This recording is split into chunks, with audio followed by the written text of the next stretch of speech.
Hey guys, today we will be creating this.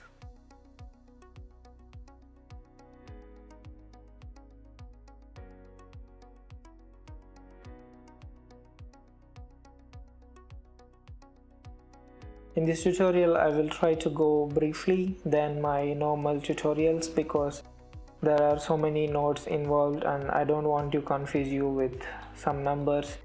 It's just copying and pasting these nodes in the bottom, but the numbers need to be changed, the XYZ values and XYZ rotation values. So let's start by adding the text 2D node, then connect it to a shape 3D. We use only plane shapes in this tutorial. All the shapes are just planes, default planes without changing anything. So even if I don't mention, it's just a plane. Then increase the Z value to 0.51 for the shape which is connected to text. Then add another shape 3D and increase the Z value to 0.5. Together it looks like this. Text on top of the shape. To change the color of the shape, go to the material here and change the color. If you want, you can also change the color for the text as well here in the shape, but that's fine.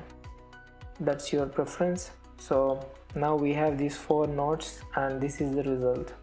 Since we did front, now we will do the back. I'm going in such a way that it won't confuse you much. So for these 2 shape values we used positive Z value to show it on the front. So for these 2 values we use negative Z value like this to show it on the back.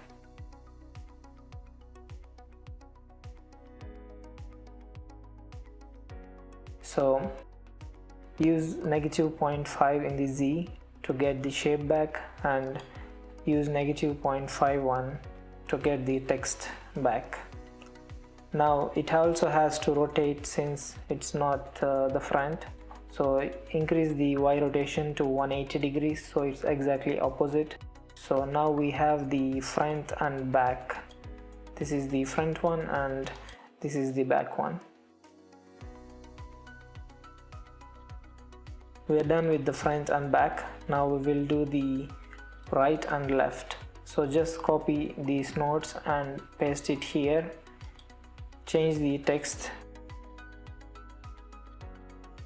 and then for the shape. Now since we did Z values for the front and back, now we use X values for the right and left.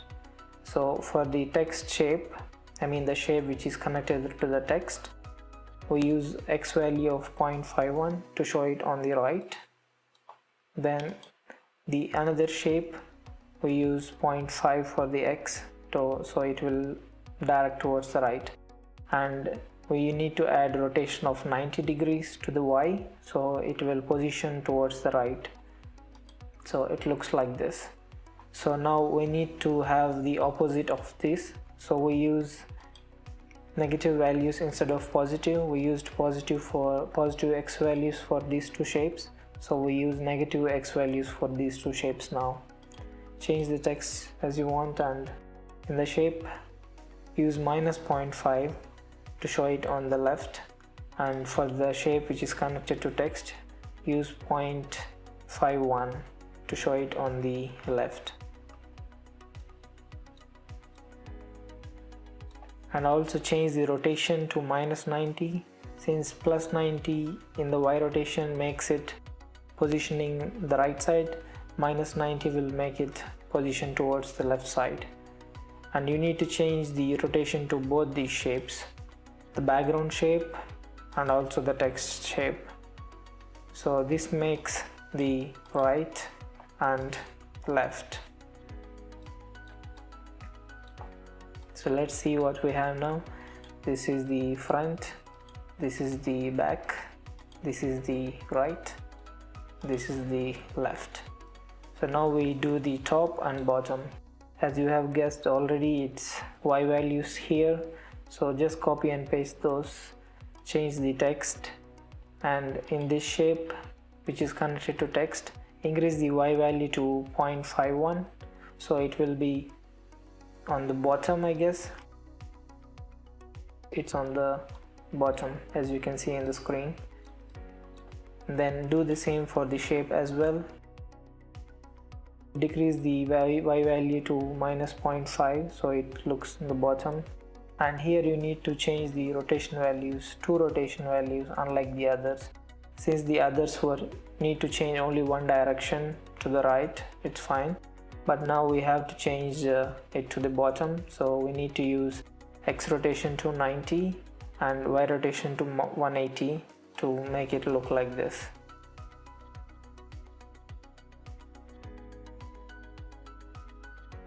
So I also recommend you to make a note of the numbers I used, in case if you find it difficult understanding what I am saying, you can use the numbers I used to get the exact result. So since we used negative values to get to the bottom, we use positive Y values to get to the top.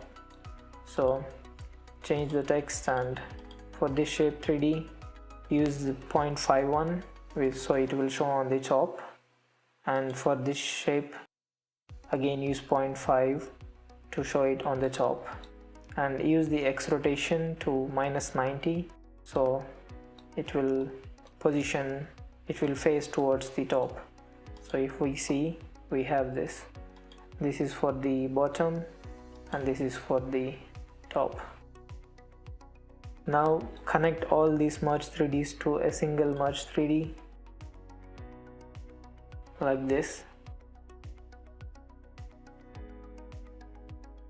and this is the final output after making the 6 planes and 6 texts on top of each plane. Now we will rotate it. So there are so many rotating patterns, but I find this one a bit easier. It's just your preference. Use the same values if you want to get the exact rotation like I did. Otherwise you can play with the values and get a different rotation if you want. I made in such a way that we can see all the 6 sides of the cube. So go to the first frame and click on these diamond icons for X, Y, Z, all the rotations to set keyframes.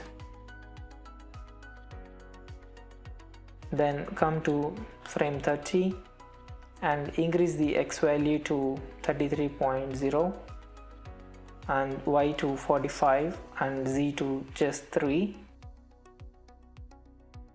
Then go to 60 frames and make X 0 and Y value you don't need to change anything because we will use a looping feature for that. Then go to 90 and keep the X value -33, and Y and Z we don't change. So now you go to spline.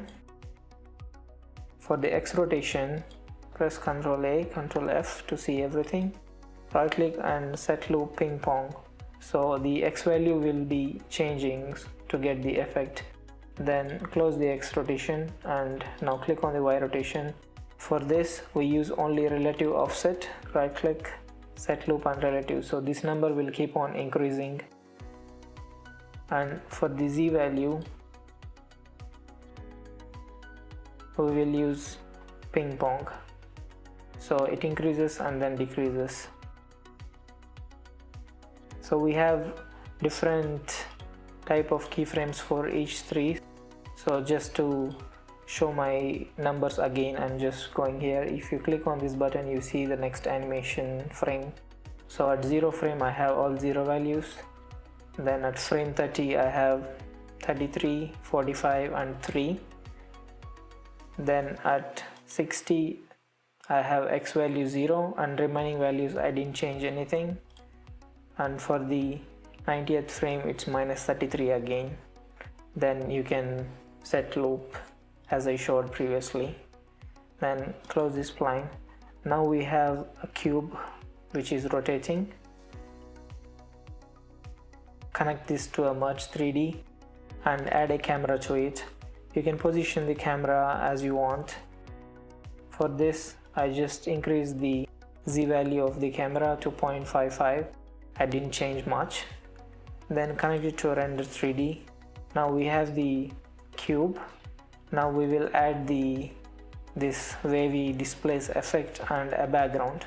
For that, connect a displace node to the render 3D and connect a fast noise to the displace. In the displace, I didn't change anything. In the fast noise, I animated the value of center. So go to first frame and click on this diamond icon to set a keyframe. Then go to 30 frames, increase this X value to 1. Then go to spline, press Ctrl A, Ctrl F to see the keyframes, right click, set loop and select relative. Then close it. And I forgot one thing to mention. In the transform, go to spline, select all these rotations, press Ctrl A, Ctrl F. If you see, the curves are smooth and not linear, so I used this smooth option to get those smooth curves. So just press Ctrl A to select all and press S, so they will be smooth. Then once you add the animation to the fast noise, as I just said, connect it to a merge and add a background from here. Now this might overlap the background and foreground. If it's not looking right, press Ctrl T to keep the background in the back and the displays on the top of it. Then connect your media out and you'll get this. So I hope this is useful. If you have any questions or if I'm not clear on something, you can post in the comments and I will try to explain better there. So see you in the next video and have a nice day.